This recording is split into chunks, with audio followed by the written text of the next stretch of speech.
Greetings, members one and all of the Salivation Nation. The American Silver Eagle, Type 1 versus Type 2. Let's compare!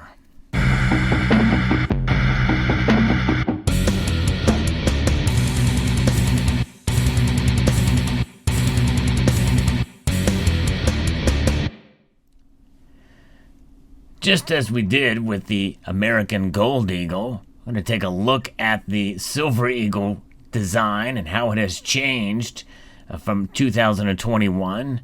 And this is the 1 year that we see both designs, as was the case with the gold. It is also the same with the silver. Now, as you know, the American Eagle Bullion Program, there are no fractional silver coins as there are with the gold.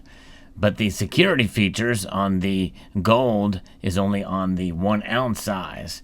So because there's only one size for the American Silver Eagle, the security feature will always remain on those coins. And we'll talk about that security feature momentarily. And we're not going to get into the history of the design or the artist behind the designs of each of these. And we're just going to kind of take a look at the visual differences between the two. Not only for the reverse, where the most radical change is, but there also are changes on the obverse as well. And we're going to take a look at those. And we're going to look at each design and critique it in a way from an artistic point of view. Now, as you know, as was the case with any coin design or changes, these are my opinions alone. And people have differing points of view based off of their subjective assessment of the designs. The Type 1 Silver Eagle, as you know, this design came out in 1986 when it was first made available in the Bullion program, is actually a striking design. It is a very nice design of the heraldic eagle, which is really reminiscent of kind of the classic coin design, and reminiscent to that. However, a criticism of mine that has always been the case with the American Silver Eagle is this does not really complement very well the obverse of this coin, which is the classic Adolph Weinman version of Walking Liberty found on the Walking Liberty $50 that we have come to know and love. And it is a striking design. But as was the case with the Gold Eagle, I felt like the actual eagle that is on the back of the Walking Liberty $50 would have been a far better version to use, because it complements Adolph Weinman. Like other artists in the day, they chose designs which very, very much complement the other side of the coin. In this day and age, though, you have different artists with our coin design, and not only for United States bullion coins, but also with the commemorative coin series. Many times, because different artists work on each side, it doesn't necessarily complement the other side. And I think that's important, because it's one coin and it's in the image of what America is about. And the eagle is fine, and that's part of what the Eagle program is about. Obviously, you want to show an eagle, but I think there's ways to show it to really complement what's on this side. Notwithstanding, I think this is a great design. I do think, in a way, the eagle could have been larger. It could have filled up more of the space and provided a better composition, because the Walking Liberty figure here on the obverse does. It is absolutely maximizes the size of the coin. So much so that even Liberty is behind. The word Liberty is brilliantly kind of inscribed behind the figure of Lady Liberty there. I think that's spectacular. But back to this side, the eagle, there's a lot of negative space here, I believe, in comparison to the other side. But otherwise, it's a great design, and I like this design. I've always have liked it, other than the composition and the size and the way they could have complemented the other side. So there is that design that we've all been used to for so many years. This is the new design. There's a level of detail that John Mercanti used for that eagle. This is the new eagle. And it is, as far as the design itself, it's not bad. It looks better in person. However, as I've mentioned in showing this and unboxing this coin, the actual feathers and the like, the detail I think is so deep in it, it's hard to really grasp the shape of the eagle and to really get a feel for the depth of the coin between the two legs there as it's grasping the branch there and the oak branch.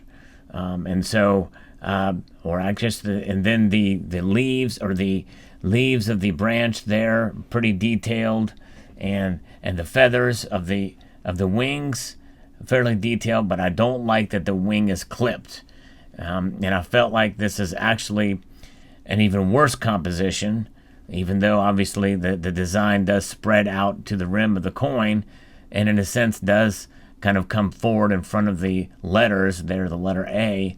But notwithstanding, my biggest criticism is the eagles coming in for a landing. Yes, the eagle's looking down, but the eagle looks defeated. And I know some people say, well, that's the view of the eagle's head as he's coming in for a landing, and maybe one could interpret it as to meaning that, he's landing with a purpose or what have you, and some people say he's coming in on prey, but no, he's actually bringing that. The artist interpretation of this is the eagle's bringing this branch in to build the nest or what have you. But nonetheless, I do feel like there could have been more done, especially with the background, maybe a sun shining there. There's other designs that would have been better. But I definitely prefer the Type 2 design, and I want to know what your thoughts are on the design for Type 2, if you prefer it to the Type 1. And some say, well, that'll change once you get used to it after a while.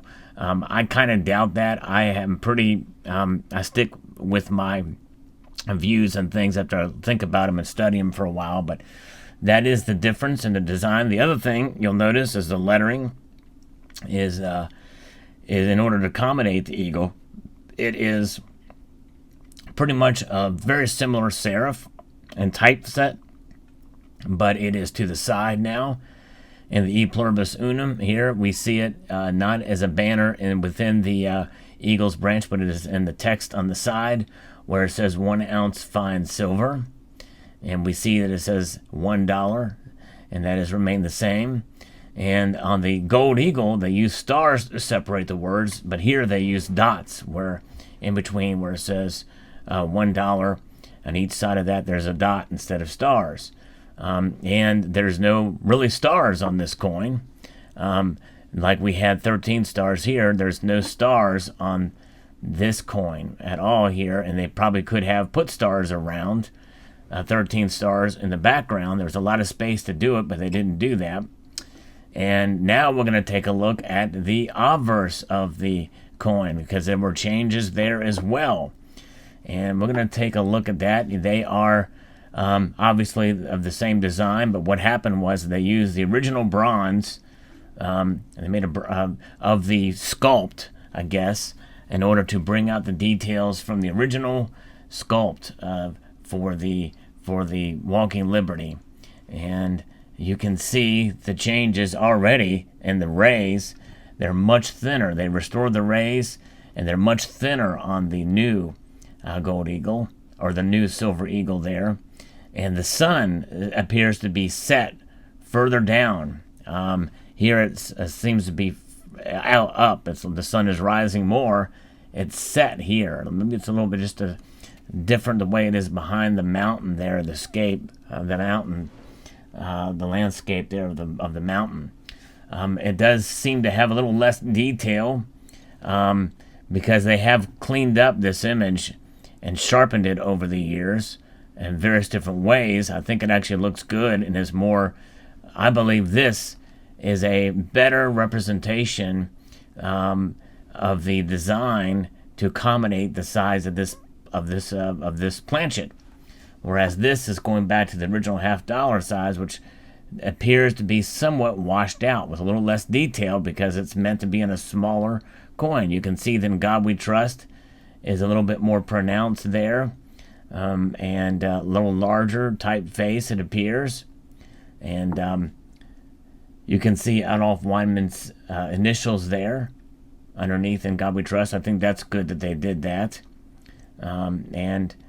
But figures of the Lady Liberty herself, she appears to be a little bit more robust, I guess you would say, just slightly, maybe less detailed in some aspects. But the branches coming out in her arm, slightly different there. You can see differences. I mean, they really did rework this based off the original.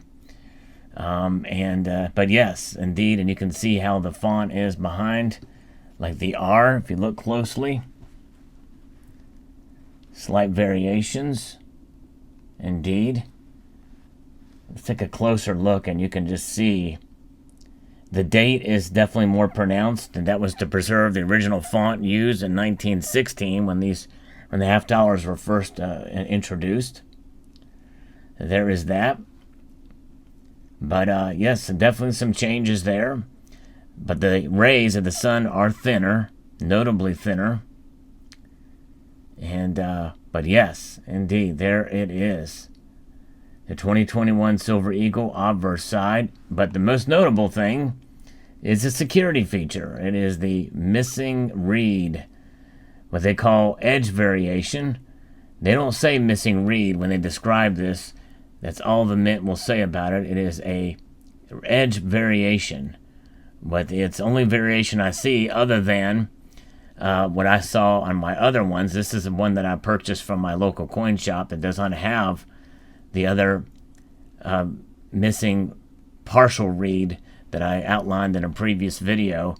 This is a much better example. Actually, it's on center, which is rare for a U.S. Eagle.